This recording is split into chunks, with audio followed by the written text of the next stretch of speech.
Goosebumps. The Scarecrow Walks at Midnight. Chapter 3. Oh, it's disgusting! I shrieked. Gross! I heard Mark groan. The corn was a disgusting brown color, and it was moving on the cob, wriggling, squirming. Stanley raised the corn to his face to examine it, and I realized it was covered with worms, hundreds of wiggling worms. No! Stanley cried. He let out the ear of corn dropped to the ground at his feet. That's bad luck. The book says so. That's very bad luck. I stared down at the ear of corn. The worms were wriggling off the cob into the dirt.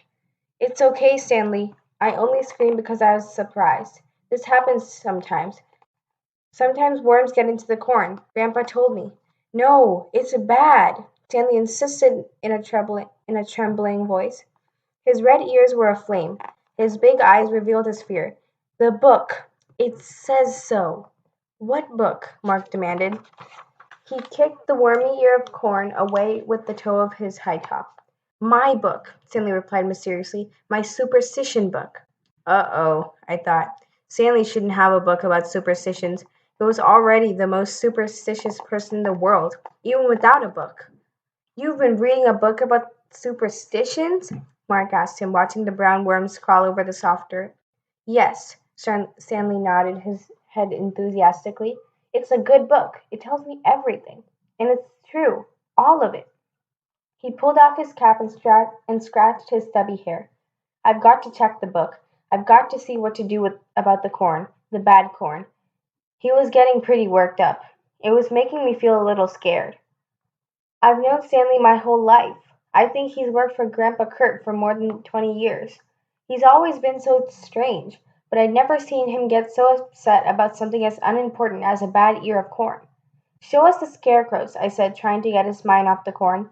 Yeah, let's see them. Mark joined in. Okay, the scarecrows, Stanley nodded. Then he turned, still thinking hard, and began leading the way through the tall rows of corn stalks. The stalks creaked and groaned as we passed by them. It was kind of an eerie sound. Suddenly, a shadow fell over me. One of the dark scarecrows rose up in front of us. It wore a tattered black coat stuffed with straw. Its arms stretched stiffly out at its sides. The scarecrow was tall, lowering over my head, tall enough to stand over the high corn stalks. Its head was a faded burlap bag filled with straw. Evil black eyes and a menacing frown had been painted on thickly in black paint. A battered old-fashioned hat rested on its head. You made these? I asked Stanley. I could see several other scarecrows poking up from the corn. They all stood in the same stiff position. They all had the same menacing frown. He stared up at the scarecrow's face. I made them, he said in a low voice. The book showed me how. They're pretty scary looking, Mark said, standing close behind me. He grabbed the scarecrow's straw hand and shook it. What's up? Mark asked it. The scarecrow walks at midnight, Stanley said, repeating the phrase he had used at the train station. Mark was trying to slap the scarecrow a high five. What does that mean? I asked Stanley. The book told me how, Stanley replied, keeping his eyes on the dark painted face on the burlap bag. The book told me how to make them walk. Huh? You mean you make the scarecrows walk? I asked, very confused.